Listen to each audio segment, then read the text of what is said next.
Well, good afternoon, everyone. It's a joy to be here as we sort of amble down the archives, as it were, this afternoon. Basically, I've got loads of pictures, hopefully to entertain you, and a load of facts to go alongside them, but you will not be tested at the end, I assure you, on that, so you can let most of it gloss over. But I hope that you will actually go away with a feeling that this church is of now, but we are what we are because of those that's gone before in the heritage of there. So that when you come into the place, you'll be able to appreciate it a little more on there.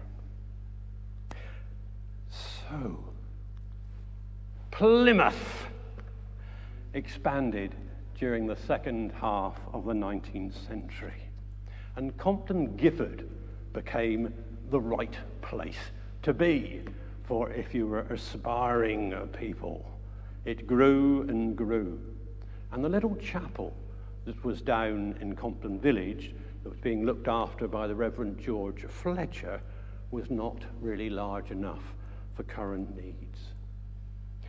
So, in 1866, Fletcher and the vicar of Charles Church began to plan a new church in the Manamead area.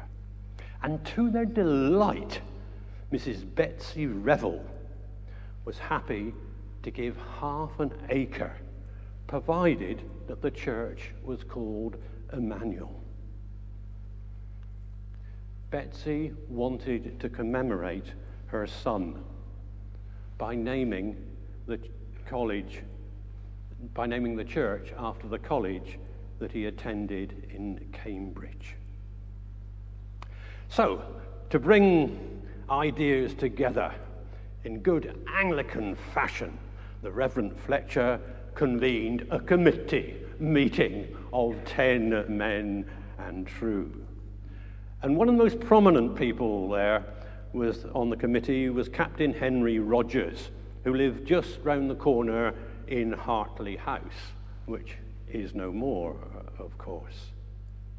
His natural ebullience and his sincere Christian beliefs provided a prime motive force for Emmanuel for over 40 years until his death in 1912.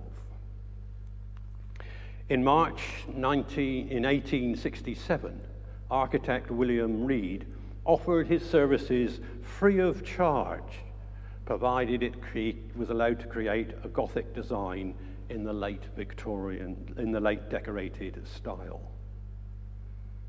Plans were finally agreed at the end of 1868, and early in 1869, Thomas Marshall's tender of just over £2,000 was accepted.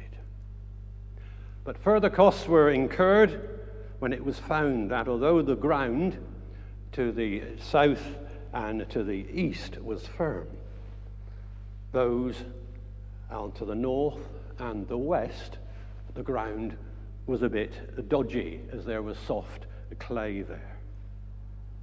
Where there's a problem, there's a solution. And the problem was overcome by buying over 1,000 cartloads of rubbish at £6 a load, about £3 in today's money, to raise the level of the land and to reinforce the clay. The picture you see there is where the rubble came from. It came from the excavations of the new Guildhall at Plymouth city centre. The first cornerstone, which is just outside the front door now, was laid in 1869. The limestone blocks for the walls came from Bedford Quarry at Pomfret, or Morrison's, as we know it these days. The bath stone was used for dressings and the doors and the windows. The opening ceremony took place on the 19th of September 1870, when Bishop Temple dedicated the building. The church contained a nave, north and south aisles, the northwest baptistry, the doorway, and the main entrance, and the large southwest a porch. The final cost was £6,000, 3 times the original builder's estimate. So when you get a builder's estimate, watch out. History might repeat itself. Reed's ground plan for the original building shows a temporary east wall with what appears to be a double lancet window over the communion table.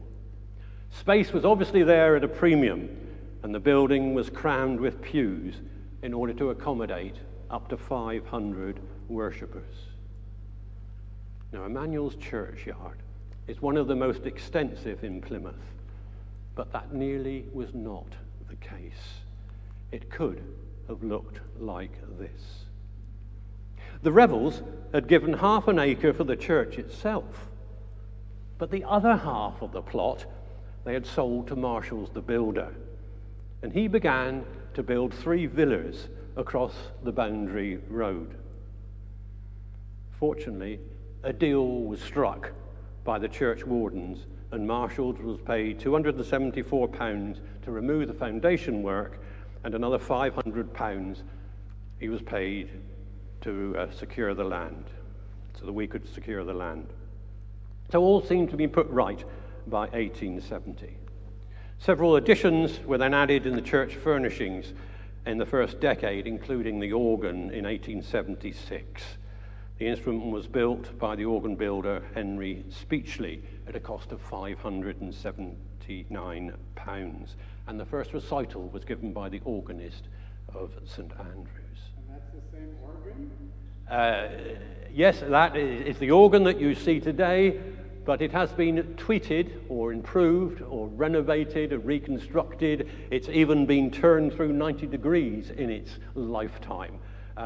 But basically, it is still the same organ. The first windows were first filled with cathedral glass, but the first stained glass window was added sometimes in the 1870s, and it's the second window in the south aisle. It was designed by the Stonehouse firm 4 Acre and Watson, and was given in memory of Maria Ann Easthorne of the Ferns, which is just at the corner of Seymour Avenue. There's John 4 Acre. The second vicar of Emmanuel was a very different sort of person from the first. The Reverend George Benton Berry was appointed at the age of 31 and began to work in the parish in 1879. And his period of vicar remains the longest in Emmanuel's history. He was here for 33 years. When he arrived, the population of the parish was well over 4,500, and it became a matter of urgency to increase the size of the church. Now, Reed, the architect of the first part of the church, had gone off to South Africa, and he wasn't around. They looked at his designs for the rest of the building, but he wanted to have the tower over the main part of the church, and that was a very expensive option, so a rethink was necessary. And a new architect was appointed to design the second phase of the church. His name was James Hind, who had already stunningly built the new Guildhall, as well as St Jude's Church and St Matthias. His brief was to complete the nave with crossings and transepts, to add a raised chancel with associated organ chamber and vestry. The foundations began in 1880, and once again, clay on the northern side created headaches for the builders. The solution this time was to provide concrete footings that were 4'6" wide and 2 foot deep. All the masonry work was carried out in the square limestone ashlar style, a more powerful approach, they thought, than the whimsical snail's creep masonry of the original building. So as you walk round outside, you can see what was the original and what was phase 2. The enlarged church was dedicated in July 1881, and Bishop preached on the text from Matthew 13, things old and new. Now, over the next 20 years, many of the building's greatest aesthetic treasures were added by grateful parishioners. Now, when Mary Pearn of Compton Lee died in 1880, when considering a memorial for her life and the East End window, only the designs of William Morris and Edwards Bryn Jones would suffice.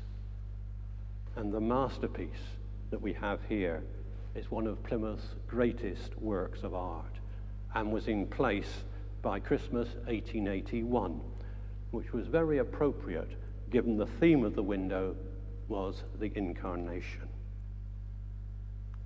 The sudden death of the church warden Thomas Rendell led to the second William Morris window, the Te Deum window, which appeared in 1883, being placed on the south face of the chancel.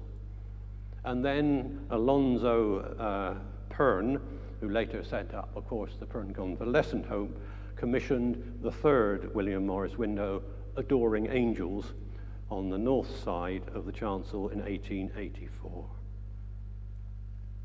Shortly afterwards, the parish was shocked by another death in 1883 of Sophie Jenkins, the wife of Sir James Jenkins, the Inspector General, no less, of Hospital and Fleets. And the doctor provided a memorial to her in the form of the large resurrection window that you see in the south transept, best viewed at midday with the sun coming in. It's absolutely glorious there. 2 more memorial windows by Fouracre and Watsons were set up in the south aisle by the Hicks and Jackson families in 1882 and 1885, respectively.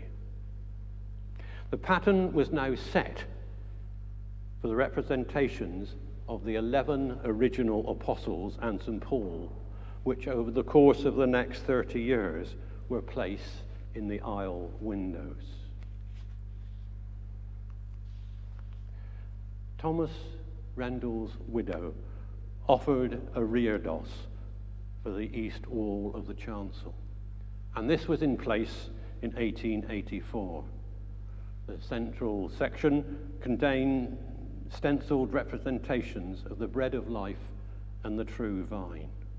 And on the northern side of the chancel, there were 2 cusped arches containing the 10 Commandments on the southern side and the Lord's Prayer and the Apostles' Creed on the other.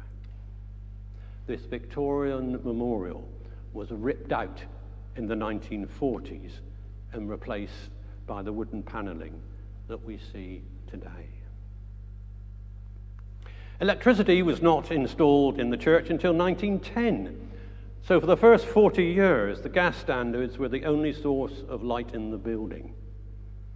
In 1907, a water-driven organ blower was installed at a cost of £87.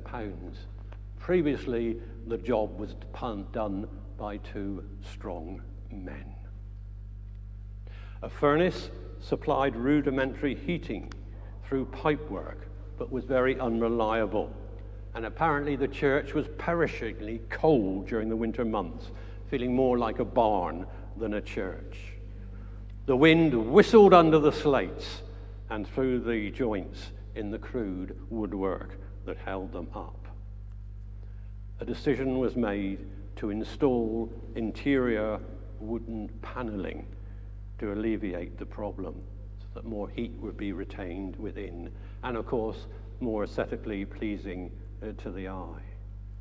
And it was at this time that the "Draw nigh to God" text from James chapter 4 was inscribed on the chancel arch. And let everything that has breath praise the Lord. from Psalm 150 was written on the other side. It was during this time that Captain Rogers tried to get the tower built. At the beginning of 1892, he was persuaded his architect nephew to submit a design.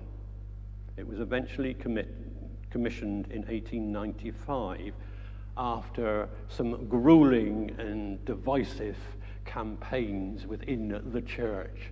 Does anything ever change? One asks oneself. £3,500 was raised, but that was only enough to build the tower. Had the additional £1,500 been raised to build the spire, the 72-foot high structure that we see today would have been much taller, with an apex of 150 feet above the ground. The foundation stone for the tower was laid by Mr. Law, the Mayor of Plymouth, in 1895.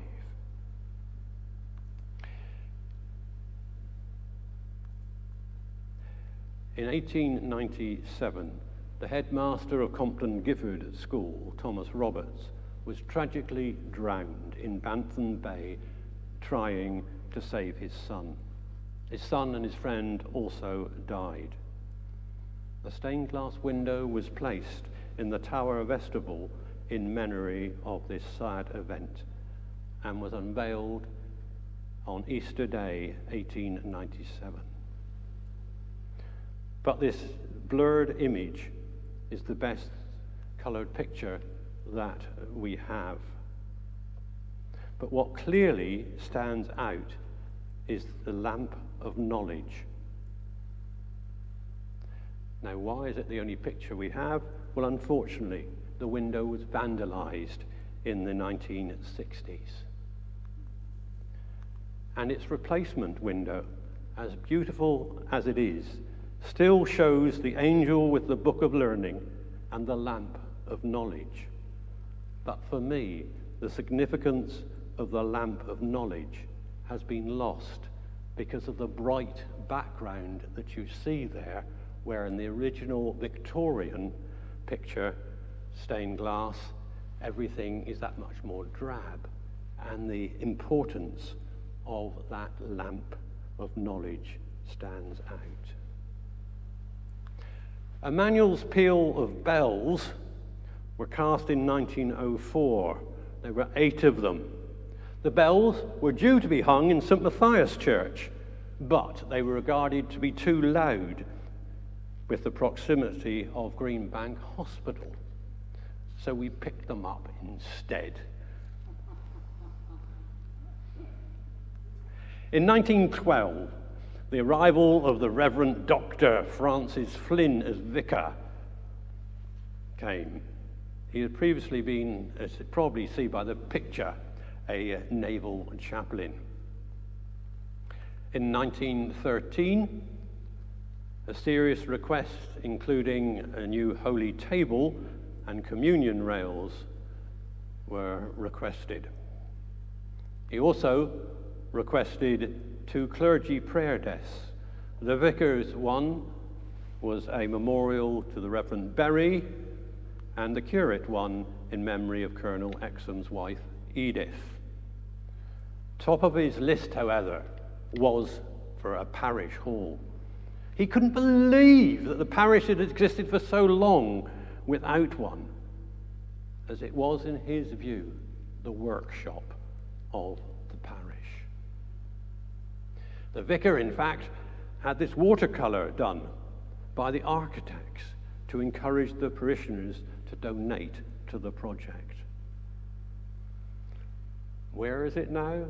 Well, unfortunately, with the outbreak of war, everything was suspended. The parish did its best to keep going. In 1915, the stained glass window, again by Foraker and Son, was added above the font in memory of Lucy Campbell. But like most parishes, Emmanuel lost many of its parishioners in the Great War. The Jago Memorial Chapel in the north transept, with its carved oak screen, remains a poignant reminder of the sacrifice. It was dedicated on December the 21st, 1919.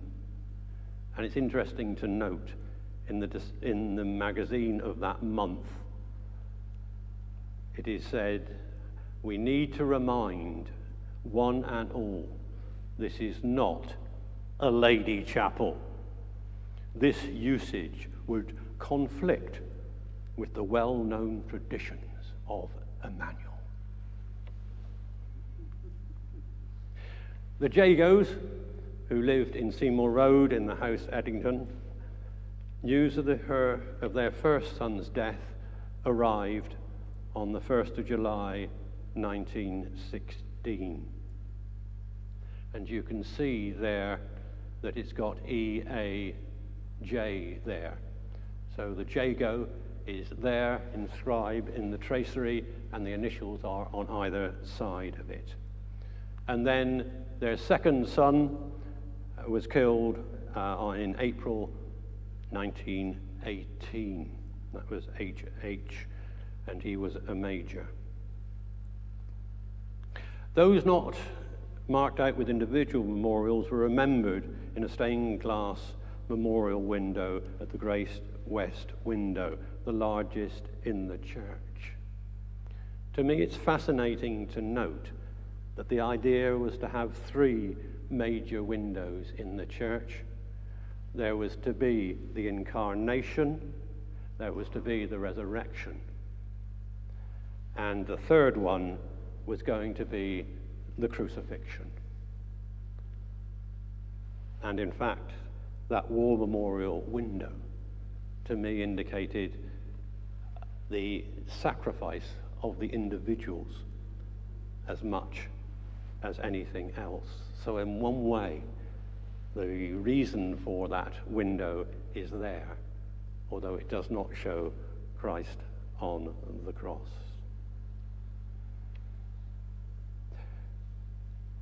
The window was unveiled in 1920, and in the 5 panels at the bottom of the windows are the names of the 94 parishioners who lost their lives.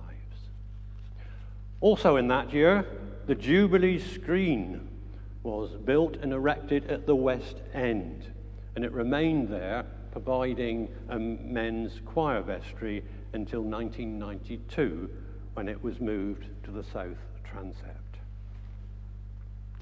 In 1918, the house next to the church, Walmer Villas, became the vicarage and remained so until 1978. The vicarage was previously on Townsend Hill.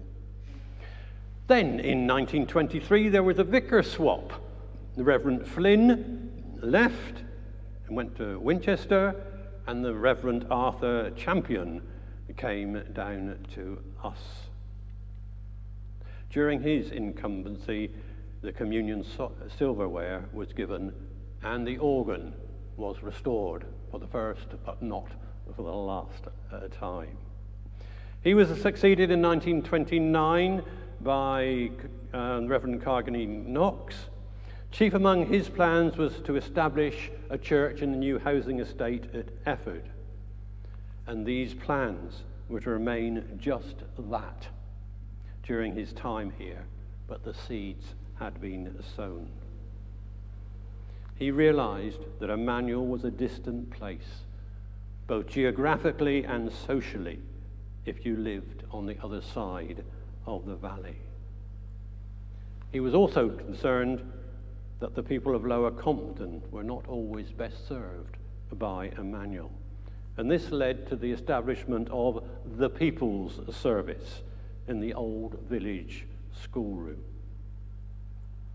And then at Christmas, 1937, a Christmas tree was brought into the church for the first time and placed in the north transept. Previously, that was regarded as being far too high church to have any ornamentation like that within the building. Also in 1937, Dr. Joseph Steele Pierce of Bagot Lodge left £1,000 in his will for the building of a new church hall, and the building was built on the east of the old parish hall and was opened in 1939. The Reverend John Morris took over in December 1939 and stayed until 1946. Again, he was a Cambridge University man, and rather appropriately, he came from Emmanuel College. The congregation must have felt relieved that such a warm and emotionally vivid man had come to lead them through the darkness of war. But during the Second World War, the churchyard was supplied with bomb shelters and an emergency water supply, and stories remain of vast congregations of up to 1,000 at many of the services, with people literally standing in the doorways.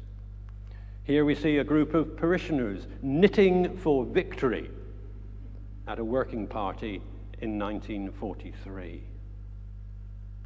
And one of the many groups that the Reverend Morris encouraged was the QBs, a young people's group founded in 1940, which did indeed quest for the best. And amongst its members was Ken Pillar, who later became Warden of Lee Abbey before going on to be Bishop of Hertford. The main memorial relating to those of the parish who died in the Second World War is the oak panelling chancel given by the Holmes family. Their son, Melville Conrad Percival Holmes, DFC, was a pilot in the RAF. He survived the Battle of Britain, but was killed in action in January 1944, aged 26. And of course, one of the consequences of this memorial was to remove the Rendell reredos of 1884. The only part of it that remains are the two stone finials. The seventh vicar of Emmanuel arrived in 1946, the Reverend Noel Bewes Chapman. He was yet another Cambridge man. One of his first challenges was to avoid the imminent collapse of the south aisle floor. It was suffering from dry rot. And with the end of the war, bell ringing could once again ring out from the tower, and Jack Sims, churchless after his church of Charles Church was bombed, became captain of the tower at Emmanuel. The brand new Efford estate was developing fast, and the site for the church was now high up on everybody's thought. And building up the people of the church, however, was the first priority for the new curate, the Reverend Ridgway. And the opening ceremony, or breaking the ground, happened in 1951. And then, on the feast of the conversion of St. Paul in 1952, the foundation stone was laid. Efford Hall was finally completed in October 1952. And funding from this project came partially from money that was ported from St. Paul's, Devonport, because that building was not rebuilt after the Blitz, hence the name. The Reverend Dennis Wakeling came vicar of Emmanuel in 1952. He went on to become Bishop of Southwell.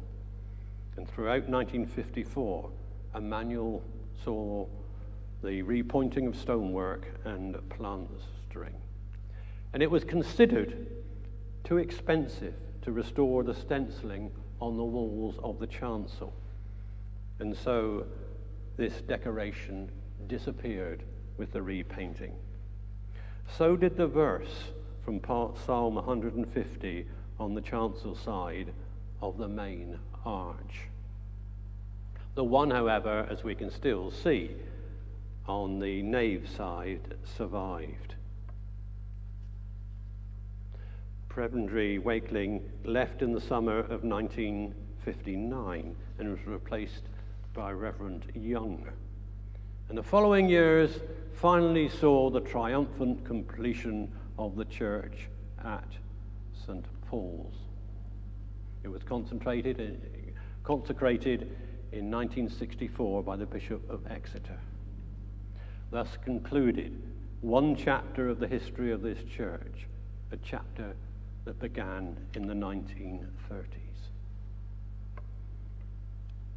The Reverend Young thrived on the liturgical year, but he was also a very caring person and loved to visit his parishioners, and that is how he is best remembered by members of the congregation. He was never happier when he was visiting them. The Reverend Harris was the next vicar. He had served in the Royal Marines during the Second World War, enduring life in a German prisoner of war camp for the later stages of the conflict. Reverend Harris had previously been a curate at St Andrews before coming vicar of Sheffield, before coming down to us.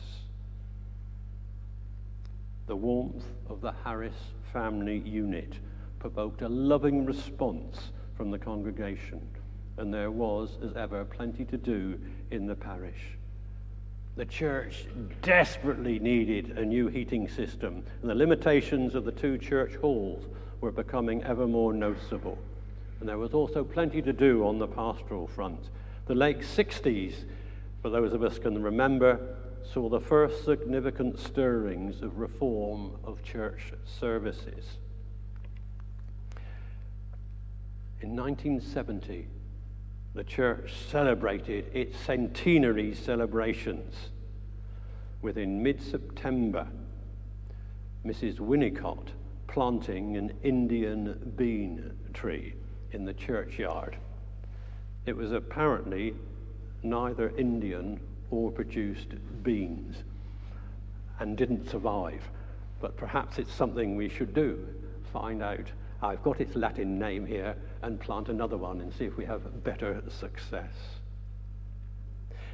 In the days that followed for the centenary celebrations, there was the Flower Festival, an opening service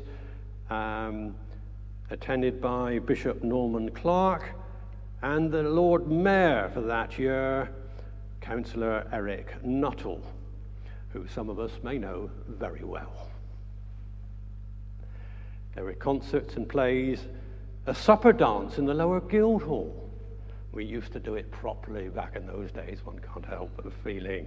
Harvest Festival, a procession of witness as well, more meaningfully, up through the Eggbuckland Road to Efford. Plymouth Silver Band led the way, and the ladies of the parish made the tapestry kneelers in a host of attractive designs.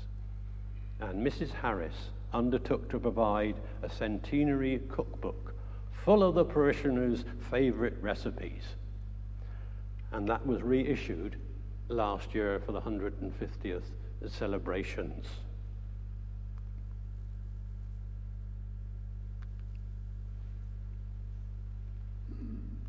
The only loss at this time was when the council lopped off 14 feet of the west end of the churchyard to provide a bus bay, and a new entrance was cut through the northern boundary at the same time. The 11th incumbent of Emmanuel, the Reverend Peter Stephens, took up his duties in 1974. He had previously been vicar of Buckland Monacorum, and moving to Emmanuel at this time in its history was challenging. The church reserves were low or non-existent, and £2,000 was immediately needed to replace the boiler again before winter set in. And during this period we experienced a proliferation of weddings in the church. I think Reverend Stephens used them as a source of income, because one year there were over 80 took place. occasionally up to 6 on a Saturday. The whole church was redecorated during the winter months of 1978. It was the first time since 1954. And during the 70s, the Parsonage Board was rationalising clergy housing, and they felt that the vast Emmanuel Arts and Craft Vicarage was no longer suited for 20th century needs. So after serving as a vicarage for 61 years, the decision was made to sell Walmer Villas, and they acquired 9 Lockington Avenue. The need for a new extended church hall was ever more pressing, and over the next few years, much time and thought was put in to how it might be brought about. And it was not until 1982 that the hall reconstruction took place. The diocese provided £20,000. Those were the days.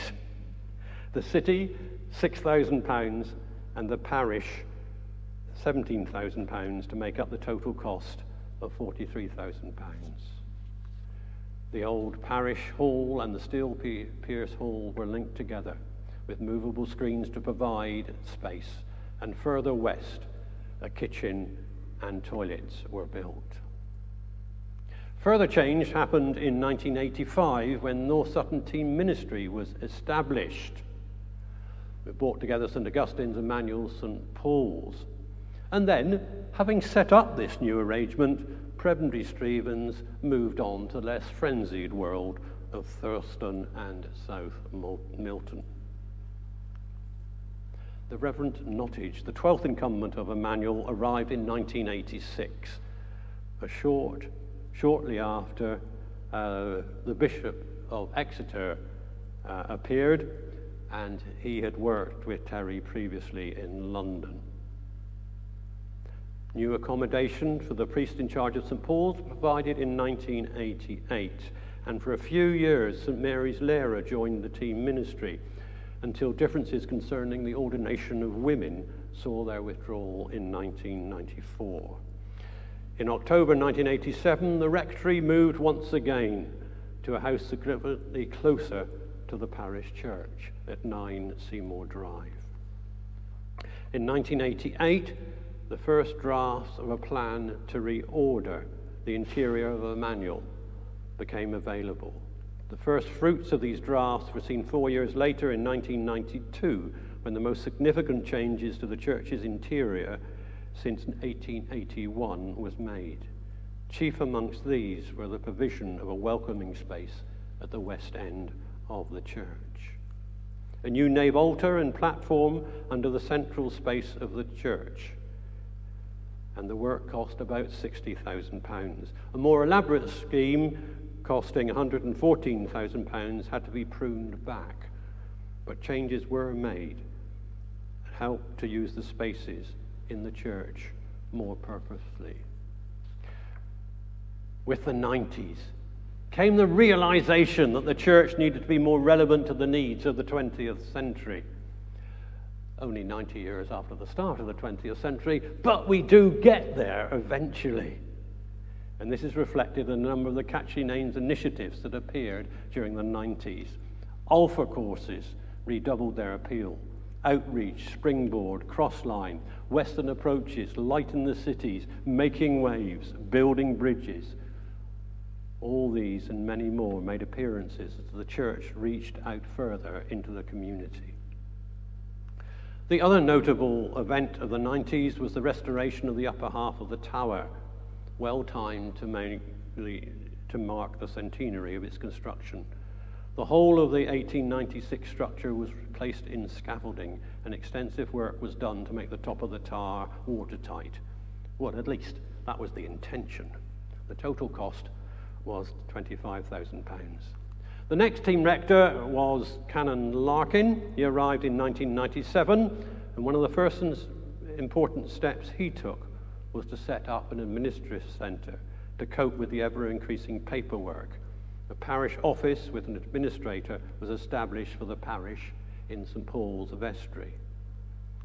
Canon Larkin also started the Friends of Emmanuel, or soon shortened to FO, to encourage the use of the church and a place to hold concerts and other events.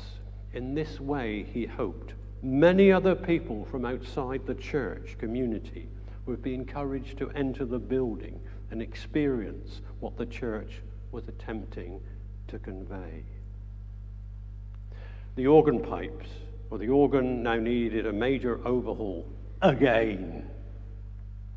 And this time, a grand piano was bought so that worship could continue. And this allowed attention to be made to the organ. A far-reaching plan was considered to move the whole instrument into the south transept and to create 2 parish rooms in the organ chamber.